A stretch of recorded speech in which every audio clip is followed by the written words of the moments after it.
Nous arrivons au terme de 2 soirées que vous avez organisées pour vos 3 organisations et qui ont permis à des candidats aux élections européennes de présenter leurs propositions en direction des personnes handicapées. Quels enseignements vous en tirez? Alors Thomas, en dynamique. Oui, c'est bien. Donc 100% en dynamique, pour nous la clé c'est qu'on parle déjà du handicap dans la campagne, au sens où le handicap, et en particulier la jeunesse en situation de handicap, sont des sujets qui aujourd'hui ne sont vraiment pas abordés dans les campagnes électorales. On le voit dans les médias, on voit que les candidats, à l'élection européenne en particulier, ne portent pas ces sujets-là et ne traitent pas ces sujets-là. Pour nous l'objectif c'était de mettre au cœur de la campagne électorale le handicap et les questions de jeunesse et de handicap. On peut considérer qu'on a coché cette case. Aujourd'hui, on a 7 des 8 principales listes en tête dans les sondages qui ont quand même répondu à notre appel, qui ont été présentes et qui ont répondu à des questions des jeunes. Et là-dessus, on est plutôt satisfait. Mais pourtant, la plupart des candidats étaient un peu secs sur la prise en compte du handicap dans les politiques européennes. Et l'une des représentantes a même considéré que l'Europe, en fait, n'apportait pas grand-chose en matière de handicap. Je pense que...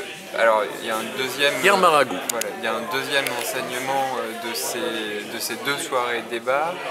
C'est qu'on a effectivement sollicité 8 listes, 7 ont répondu présentes en nous envoyant, en se faisant représenter par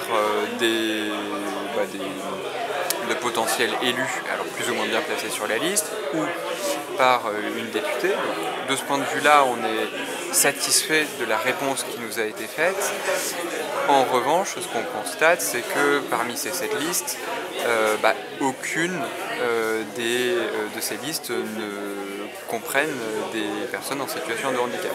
Donc on a en France plus de 60 millions d'habitants, 12 millions de personnes en situation de handicap à des niveaux divers, et sur ces listes, aucun candidat en situation de handicap. Donc je pense que la méconnaissance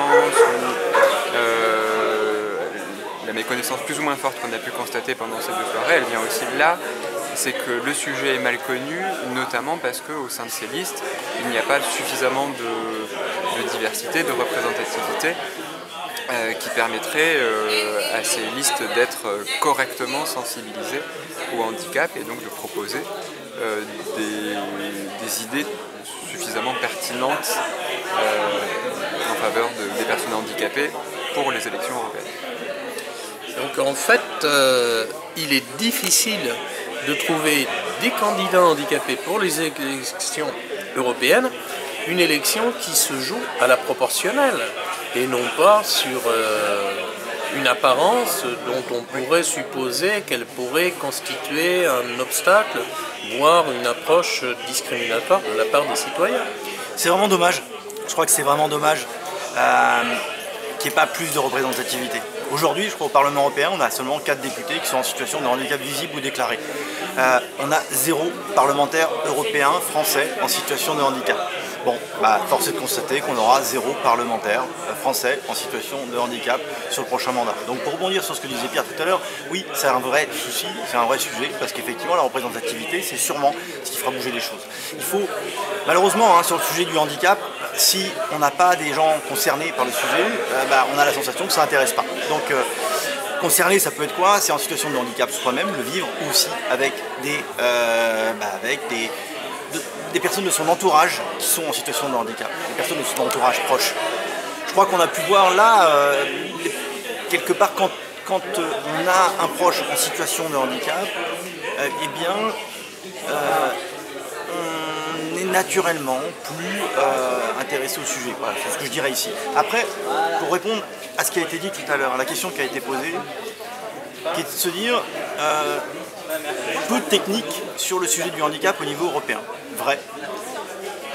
Et quelque part, j'ai tendance à dire beaucoup de points ont été rapportés au champ national. Donc on a eu beaucoup de réflexions, beaucoup de politiques nationales, beaucoup de politiques franco-françaises. Et quelque part, on a fait de la politique nationale alors qu'on est en train de parler d'élections européennes. Bon, le côté rassurant, c'est quelque part, si on regarde la campagne au sens large, c'est un petit peu ce qui se passe aussi sur les autres thématiques. Le sujet du handicap étant plus spécifique, le sujet du handicap étant, il faut le dire, assez technique, ça peut se comprendre ainsi, je crois qu'on n'est peut-être pas pire que les autres. Après, le dernier point, moi c'est ce qui m'a surtout interrogé, c'est que le principe fondamental de l'Union européenne, c'est la libre circulation des personnes, des biens et des services. Et quelque part, qui est le plus entravé dans sa liberté de se déplacer qu'une personne en situation de handicap, qu'une personne qui vit avec une difficulté de mobilité. Et là, je crois qu'on n'a peut-être pas suffisamment eu les réponses ici. On n'a pas du tout eu les réponses. On n'a pas eu de réponse du tout. En fait, moi ce qui me frappe, c'est que on a entendu beaucoup de choses sur la question de l'accessibilité, sur le fait que c'était important de rendre accessibles les transports, les bâtiments, etc. On a un petit peu entendu le fait que l'Union européenne devait financer encore plus l'action en matière d'accessibilité, mais on n'a pas du tout parlé de ce qui est aujourd'hui, des freins très forts normalement aux libertés qui sont normalement les libertés fondamentales de tous les citoyens européens, c'est-à-dire de pouvoir étudier, travailler librement dans un autre pays.